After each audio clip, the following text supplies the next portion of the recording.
Écoute, on t'a toujours dit que le feu consume tout sur son passage. Ce soir, je vais te raconter comment il a fait grandir ma foi. Mon nom est Youssef, et il y a quelques années, ma vie était simple, rythmée par les 5 prières et les rires de mes enfants. Chaque matin, bien avant que le soleil ne se lève et que la ville ne s'éveille dans un vacarme familier, je me levais pour le fajr. Ce silence, cette obscurité paisible, c'était mon rendez-vous le plus précieux. L'eau froide sur mon visage, pour les ablutions, me sortait de la torpeur du sommeil et préparait mon cœur. Sur le tapis de prière, à côté de ma femme Amina, le monde extérieur n'existait plus. Il n'y avait que nous et lui. Dans ces moments, je ressentais une paix si profonde, une sakana qui semblait fortifier les murs de notre petit appartement. Après la prière, alors qu'Amina retournait se reposer un peu, j'avais un rituel. Je m'asseyais près de la fenêtre et j'ouvrais notre plus grand trésor. Ce n'était pas un bijou, ni un titre de propriété. C'était un Coran, mais pas n'importe lequel. Sa couverture en cuir était usée, polie par les mains de mon père, et avant lui, de mon grand-père qui l'avait lui-même entièrement calligraphié à la main. Chaque page était un héritage. L'encre, un peu passée par endroits, racontait une histoire de dévotion. Sentir ce papier sous mes doigts, c'était comme tenir la main de mes ancêtres, sentir leur foi se mêler à la mienne. Pour moi, ce livre n'était pas un objet. C'était le cœur battant de notre foyer. La vie suivait son cours. Le soir, l'appartement s'emplissait de l'odeur du repas qu'Amina préparait avec amour. Mon fils Bilal, avec son énergie débordante, nous racontait sa journée à l'école, tandis que sa sœur aînée, Inès, levait les yeux au ciel, feignant l'exaspération des adolescentes. C'étaient des moments parfaits dans leur imperfection, des moments que l'on croit acquis, éternels. Pourtant, une ombre discrète commençait à s'étendre. Dehors, l'ambiance dans le quartier changeait, des regards insistants dans la rue, des mots hostiles tagués sur le mur de notre immeuble, vite effacés mais pas oubliés. Un soir, Amina m'avait dit, la voix chargée d'une inquiétude qu'elle tentait de cacher. « Youssef, j'ai peur. » Je l'avais rassuré comme tout mari et père le ferait. « N'aie pas peur, Allah est avec nous. » Je le croyais, je le crois toujours, mais je ne savais pas encore que notre foi allait être éprouvée par les flammes. Je ne savais pas que tout ce que nous avions construit, tous ces souvenirs contenus dans ces quelques mètres carrés, allaient être mis à l'épreuve d'un feu nourri non pas par le hasard, mais par la haine. Je me souviens de cette nuit-là. Nous étions sortis dîner chez des amis, une soirée simple et joyeuse. En rentrant à quelques rues de chez nous, nous avons vu les gyrophares peindre le ciel d'une lueur rouge et angoissante. Une fumée noire et épaisse s'élevait dans la nuit. Mon cœur s'est glacé. Plus nous approchions, plus l'odeur âcre de la brûlure devenait insoutenable. Et puis j'ai compris. C'était notre immeuble. C'était notre foyer qui était en train de partir en fumée. Mes pieds se sont cloués au sol. Autour de moi, le monde s'est transformé en un spectacle silencieux et chaotique. Les lumières des camions de pompiers dansaient sur les visages des voisins, des visages marqués par la pitié ou une curiosité morbide. Je ne sentais plus le froid de la nuit. Je ne sentais que la chaleur du brasier qui dévorait notre vie, nos souvenirs, notre intimité. Amina était à côté de moi, son souffle court. Je l'ai entendu murmurer une seule chose, encore et encore, comme une litanie brisée. Pas pour les photos de nos enfants, pas pour les bijoux de sa mère, pas même pour les murs qui nous avaient abrités. Sa voix tremblait en disant « Le Coran, Youssef, le Coran de mon grand-père ». Dans ses yeux, j'ai vu le reflet des flammes, mais j'y ai vu aussi une douleur plus profonde que la perte de n'importe quel bien. Matériel. Ce n'était pas du papier et de l'encre qui brûlaient. C'était notre lien, notre héritage, la chaîne de foi qui nous reliait à ceux qui nous avaient précédés. À cet instant, le désespoir a frappé à la porte de mon cœur avec une violence inouïe. Le shaitan murmurait à mon oreille. Il me parlait d'injustice, de colère, me demandant où était la protection que j'invoquais chaque jour. Peut-être que vous qui m'écoutez, vous connaissez ce sentiment. Ce moment où le sol se dérobe sous vos pieds et où chaque certitude que vous pensiez solide s'effrite en poussière. Cette histoire, ce n'est pas seulement le récit d'un incendie. C'est le récit du combat qui se livre à l'intérieur de nous lorsque tout ce qui est extérieur s'effondre. C'est une histoire sur la patience, le sabre, non pas comme une résignation passive, mais comme un acte de foi puissant, un rempart que l'on construit brique par brique au cœur de la tempête. Je tiens à le dire avec la plus grande humilité, avec adab. Je ne suis pas un savant, je ne suis qu'un témoin.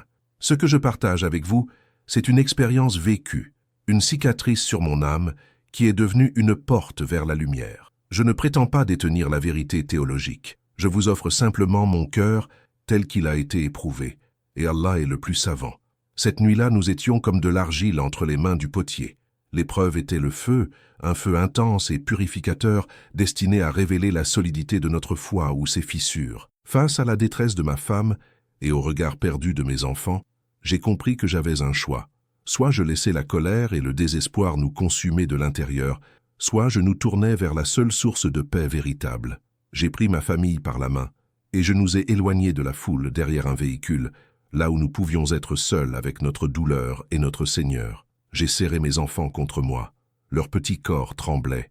J'ai regardé Amina dans les yeux, et j'ai vu sa foi lutter contre sa peine. Alors, au milieu des sirènes hurlantes et du crépitement du feu, j'ai levé les mains. Ma voix était cassée au début. « Oh Allah, ai-je commencé, nous t'appartenons, et c'est vers toi que nous retournerons. Tout ce que nous avions venait de toi, et tout ce qui est parti est retourné à toi. Tu nous as tout pris, mais tu nous as laissés en vie. Tu nous as laissés les uns pour les autres. Pour cela, alhamdulillah. Mes enfants ont cessé de trembler pour écouter. Amina a fermé les yeux, des larmes silencieuses coulant sur ses joues, mais son visage s'est apaisé. « Oh Allah, ai-je continué, je ne te demande pas de nous rendre ce que nous avons perdu. Je te demande quelque chose de plus précieux. Donne-nous la patience, la belle patience, le sabre jamil. Remplis nos cœurs de la certitude que ton décret est juste et sage, même si notre esprit est trop petit pour le comprendre. Fais de cette épreuve une purification pour nous, et non une punition. » À cet instant précis, une paix étrange, une sakina, est descendue sur nous. Le bruit extérieur semblait s'estomper. La chaleur du feu était toujours là, mais elle ne nous brûlait plus de l'intérieur. Nous avions placé notre confiance, notre tawakkul, en celui qui contrôle chaque atome de cet univers.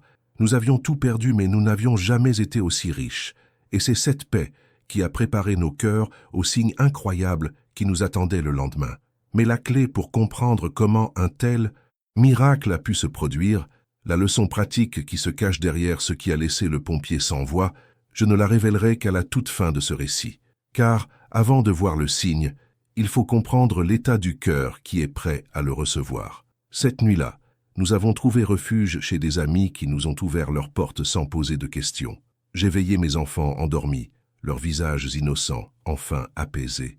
Je me suis assis près de la fenêtre, regardant l'aube se lever sur un ciel encore voilé par la fumée de nos souvenirs. Je n'avais plus de maison, plus de biens, juste les vêtements que nous portions sur nous, mais je sentais au fond de moi une certitude nouvelle, une conviction inébranlable. Nous avions perdu notre foyer, mais nous n'avions pas perdu notre foi.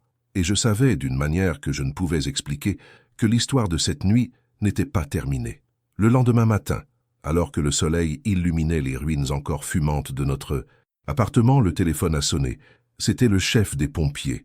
Sa voix était grave, différente de celle, professionnelle et distante, de la veille. Il y avait une pointe d'étonnement, presque de révérence. Il m'a demandé de venir sur les lieux, seul d'abord. Il a ajouté une phrase qui résonne encore en moi aujourd'hui. « Vous devez voir ça de vos propres yeux. Je n'ai aucune explication. Mon nom est celui d'un témoin, et je ne suis venu ce soir que pour vous raconter un signe. Un signe qui a brillé dans la nuit la plus sombre de ma vie, lorsque les flammes menaçaient d'emporter bien plus que des murs et des meubles. Avant cette nuit, ma vie était simple, rythmée par les 5 appels à la prière, qui s'élevaient doucement depuis la mosquée du quartier. J'étais un père de famille, un mari, un homme qui trouvait sa paix dans la routine rassurante de la foi et du travail. Notre appartement n'était pas grand, mais chaque recoin était rempli des rires de mes enfants et de l'odeur du pain que ma femme aimait préparer. C'était notre havre, un petit monde bâti sur l'amour et la confiance en Allah. Au cœur de ce foyer, il y avait un trésor qui n'avait pas de prix. Ce n'était ni de l'or, ni de l'argent. C'était un Coran, mais pas n'importe lequel. Un manuscrit ancien à la couverture de cuir usé par des centaines de mains pieuses. Il avait appartenu à mon grand-père, qui l'avait lui-même reçu de son père. Ces pages jaunies par le temps portaient les traces de larmes de générations de croyants. Sentir son odeur, c'était respirer l'histoire de ma famille, une histoire de foi transmise comme le plus précieux des héritages. Chaque soir, je le sortais de sa boîte en bois sculpté et je lisais quelques versets à mes enfants. C'était notre rituel, notre ancre. Ce livre n'était pas un objet, il était le cœur battant de notre maison. Pourtant, depuis quelques mois, Une tension subtile s'était installée dans notre quartier. Des regards qui duraient une seconde de trop. Des mots murmurés qui s'arrêtaient à notre passage. Rien de direct, rien qu'on ne puisse vraiment dénoncer, mais un froid qui s'installait, une méfiance qui flottait dans l'air comme un poison invisible. Nous n'y prêtions pas vraiment attention, confiants que la bonté finit toujours par l'emporter. Nous ne savions pas que la haine, elle, n'a pas besoin de raison pour frapper. Ce soir-là, tout était normal. Nous étions invités à dîner chez des amis proches, une de ces soirées simples où l'on refait le monde autour d'un plat chaud.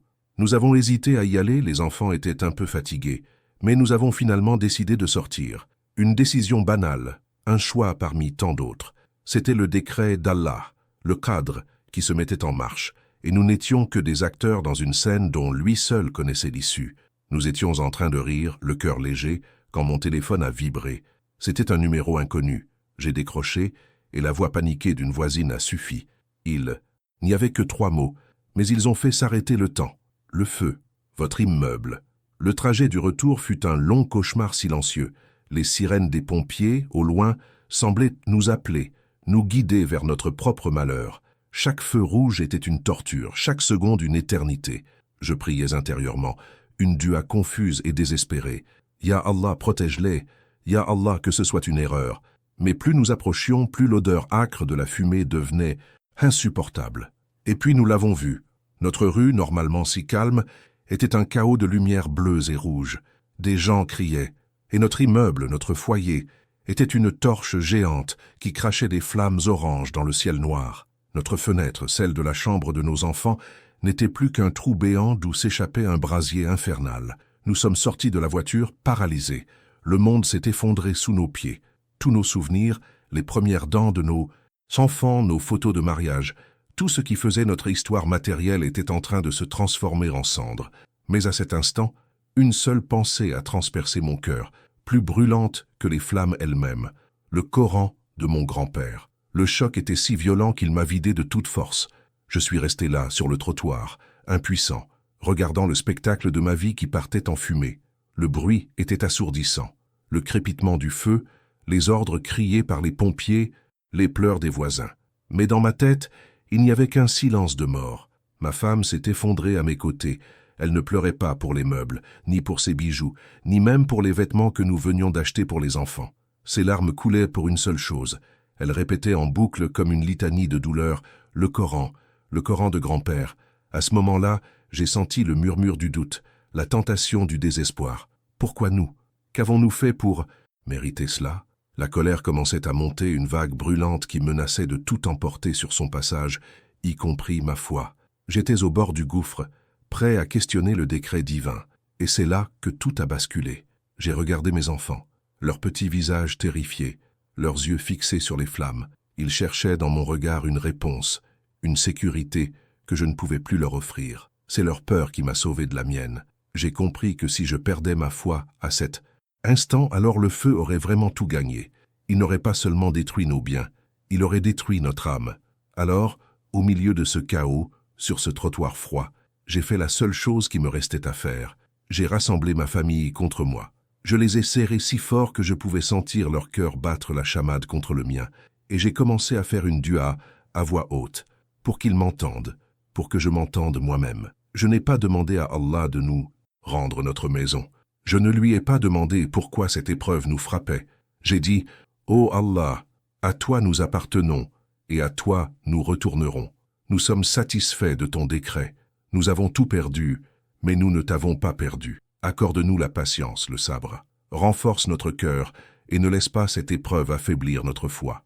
Fais de ce feu une purification pour nous, et non une punition. » Je me souviens avoir récité le verset qui m'est venu à l'esprit. « Certes, nous vous éprouverons par un peu de peur, de faim et de diminution de biens, de personnes et de fruits, et fais la bonne annonce aux endurants. » Alors que les mots sortaient de ma bouche, une chose étrange s'est produite. Une paix immense, une sakina, est descendue sur nous. Le bruit assourdissant autour de nous semblait s'estomper, comme si nous étions dans une bulle de silence. La chaleur du feu était toujours là, mais elle ne nous brûlait plus de l'intérieur. Nous venions de placer notre confiance absolue, notre tawakkul, en celui qui contrôle chaque atome de cet univers. Nous avions tout perdu, Mais nous n'avions jamais été aussi riches.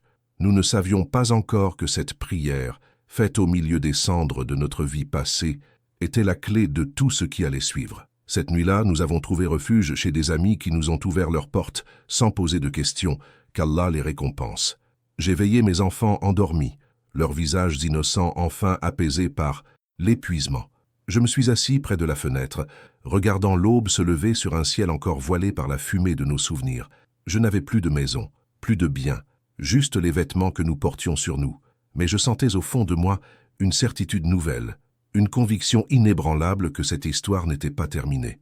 Le lendemain matin, alors que le soleil illuminait les ruines encore fumantes de notre appartement, le téléphone a sonné. C'était le chef des pompiers. Sa voix était grave, différente de celle, professionnelle et distante de la veille. Il y avait une pointe d'étonnement, presque de révérence. Il m'a demandé de venir sur les lieux, seul d'abord. Il a ajouté une phrase qui résonne encore en moi aujourd'hui. « Vous devez voir ça de vos propres yeux. » Je n'ai aucune explication. J'ai raccroché le téléphone, le cœur battant à un rythme désordonné. Un mélange d'appréhension et d'une étrange curiosité s'est emparé de moi. Qu'est-ce qu'un chef des pompiers, un homme habitué aux pires tragédies, pouvait bien avoir vu qui puisse ébranler sa voix de cette manière? Le trajet jusqu'à notre ancienne adresse fut un supplice silencieux. Chaque rue, chaque carrefour ravivait un souvenir, une routine familiale qui n'existait plus. En arrivant, la scène était encore plus désolante qu'en pleine nuit. Le jour exposait la brutalité de la destruction sans le voile pudique de l'obscurité. L'odeur âcre de la fumée froide et de la cendre mouillée flottait. Dans l'air, une odeur de faim. Le ruban jaune de la police tenait les curieux à distance. Mais je n'étais plus un curieux. J'étais le fantôme de cet endroit. Le chef des pompiers m'attendait près de son camion. C'était un homme robuste, la cinquantaine, le visage buriné par des années de service. Son regard habituellement vif était voilé par une sorte d'incompréhension, comme celui d'un mathématicien face à une équation sans solution. Il m'a serré la main fermement, sans dire un mot, et m'a fait signe de le suivre. Franchir le seuil de ce qui avait été ma maison fut l'un des pas les plus difficiles de ma vie. Tout était noir, le plafond, les murs, le sol. L'eau utilisée pour éteindre le feu avait créé une boue noire et sinistre qui recouvrait tout. Chaque pas était un craquement, le son de nos souvenirs réduits en poussière. Je pouvais deviner les formes des meubles, ou plutôt leur spectre calciné. Là, le squelette noirci du fauteuil où je lisais des histoires à mes enfants. Plus loin, un amas de métal fondu qui avait été notre télévision. Le pompier avançait avec précaution, me guidant à travers les décombres. Il n'a pas dit un mot, me laissant m'imprégner de l'ampleur du désastre. Il voulait que je comprenne, que je voie par moi-même que rien n'avait été épargné, que le feu avait été total, absolu, sans pitié. La haine qui avait allumé cette flamme avait accompli son œuvre. Elle avait tout dévoré. Et puis, il s'est arrêté au centre de ce qui fut notre salon. L'endroit où le feu avait été le plus violent, m'a-t-il expliqué plus tard. Le plancher avait cédé par endroits, révélant les entrailles noircies de la structure. Il a simplement levé le bras et pointé du doigt un coin de la pièce. Mon regard a suivi sa direction. Au milieu de ce paysage de désolation, de ce chaos de charbon et de cendres, il y avait une petite table basse, ou du moins ce qu'il en restait. Sa surface était entièrement consumée, mais une partie de sa structure tenait encore debout comme un dernier acte de défi. Et sur ce fragment de table, il y avait quelque chose. Et c'est ici, mon frère, ma sœur, que je te demande d'ouvrir ton cœur, car ce que je vais te décrire n'appartient pas à la logique de ce monde, mais à la puissance de son Créateur. Posé sur ce reste de table miraculeusement stable, il y avait un objet, un livre. Il était couvert d'une épaisse couche de suie, le rendant aussi noir que tout ce qui l'entourait. Mais sa forme était intacte. Il n'était pas ouvert, pas corné, pas même déformé par la chaleur intense. Il était simplement là, fermé, comme si quelqu'un venait de le déposer après sa lecture. Je me suis approché lentement, le cœur dans la gorge. Je n'osais pas y croire. C'était impossible. J'ai tendu la main, une main tremblante, et j'ai effleuré la couverture. La suie est partie sous mes doigts, révélant la texture familière du cuir. Et puis, sous la crasse, une lueur dorée. La calligraphie qui ornait sa couverture depuis plus d'un siècle. Le nom d'Allah. C'était lui, le Coran de mon arrière-grand-père. La chose pour laquelle ma femme avait pleuré plus que pour tout le reste. Le pompier a enfin parlé, sa voix basse, presque un murmure. La température ici a dépassé les 1000 degrés. Le verre a fondu, l'acier s'est tordu, les livres, le papier, c'est la première chose qui part en fumée. Il ne devrait rien rester de ça. Ce livre ne devrait pas exister. Je l'ai pris dans mes mains. Il était lourd, réel. Il sentait la fumée, mais il était entier. J'ai ouvert le livre m'attendant à trouver des pages jaunies, brûlées sur les bords, soudées par la chaleur. Mais les pages étaient blanches, d'une blancheur immaculée. L'encre noire, tracée à la main par mon ancêtre, était nette, parfaite. Pas une lettre n'avait bavé. Pas une seule page n'était abîmée. J'ai compris à cet instant que nous n'avions pas été témoins de la survie d'un objet, mais de la manifestation d'une promesse divine. Allah dit dans le Coran, « En vérité, c'est nous qui avons fait descendre le Coran, et c'est nous qui en sommes gardiens. » Il ne parlait pas seulement de la préservation du texte dans les mémoires et les écrits, mais de sa parole elle-même. Ce n'était pas un simple livre qui avait survécu, c'était un signe, une réponse à notre dua de la veille. Nous avions demandé la patience et Allah nous a donné la certitude. Nous avions accepté la perte de nos biens matériels et il a préservé pour nous ce qui a une valeur éternelle. Il nous a montré, de la manière la plus éclatante, que les flammes de la haine de ce monde ne pourront jamais atteindre la lumière de sa parole. Tout ce que ma main avait construit était devenu cendre, mais ce que la main d'Allah a écrit demeurait pur et parfait comme une lumière au cœur des ténèbres. Le pompier est resté silencieux un long moment, regardant alternativement le livre dans mes mains et les ruines noircies qui nous entouraient. Il a secoué la tête, une expression de sidération totale sur son visage. « Je ne suis pas musulman, m'a-t-il dit. Mais expliquez-moi. Expliquez-moi comment cela est possible. Je n'avais pas d'explication scientifique à lui offrir. Tout ce que je pouvais faire, c'était lui parler de la promesse de celui qui a révélé ce livre. Je lui ai parlé d'Allah, le gardien, le protecteur. Il a écouté sans dire un mot, et quand il est parti, je savais qu'une graine de questionnement avait été plantée dans son cœur. Pour ma famille, cet instant a tout changé. La douleur de la perte matérielle s'est évaporée, remplacée par une gratitude et une crainte révérentielle si profondes qu'elles en étaient presque écrasantes. Nous n'avions pas simplement récupéré un objet de famille. Nous avions reçu une lettre d'amour directement de notre Seigneur. Une lettre qui nous disait « Même si le monde entier se ligue contre vous, même si le feu de la haine cherche à tout anéantir, ma parole est intouchable. Votre véritable héritage n'est pas dans ce que vous possédez, mais dans ce que vous croyez. » Notre épreuve avait changé de nature. Ce n'était plus l'histoire d'une famille qui avait tout perdu dans un incendie. C'était devenu l'histoire d'une famille à qui Allah avait montré un miracle pour renforcer sa foi. Les jours suivants, en logeant chez des proches, nous ne parlions plus de nos meubles perdus ou de nos souvenirs partis en fumée. Nous parlions de la blancheur des pages, nous parlions de la miséricorde infinie d'Allah. Notre iman, autrefois une conviction intérieure, était devenue une certitude tangible que nous avions tenue dans nos mains. Aujourd'hui, nous vivons dans un appartement plus petit, plus simple, mais au centre de notre salon, sur une étagère dédiée, repose ce Coran. Il n'est pas un simple livre. Il est un témoin silencieux de la nuit où le décret d'Allah a vaincu le feu des hommes. Chaque fois que mon regard se pose sur lui, je me souviens de la leçon la plus importante de ma vie. Les choses de ce monde sont faites pour périr. Les maisons, les richesses, les statues, tout cela peut être consumé en un instant. Mais la parole d'Allah et la foi dans le cœur d'un croyant sont les seules choses que nul feu ne peut atteindre. J'ai appris cette nuit-là à différencier ce qui a de la valeur et ce qui est simplement coûteux.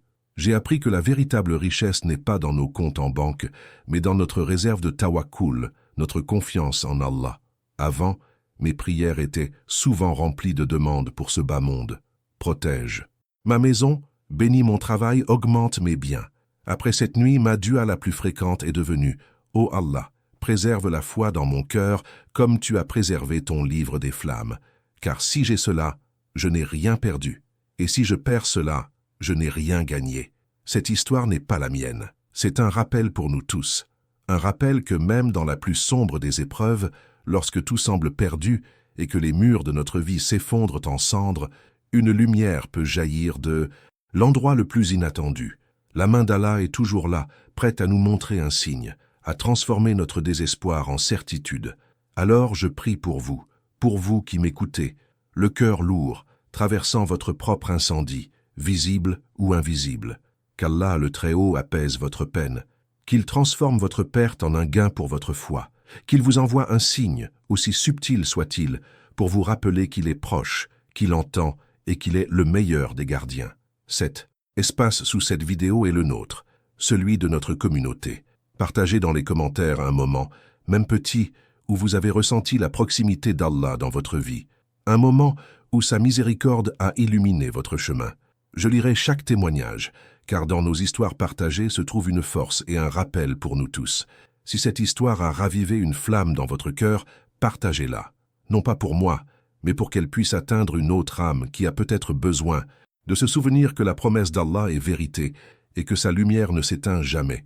Et rappelez-vous, les signes d'Allah sont partout pour qui sait regarder. À la prochaine histoire, si Allah le veut.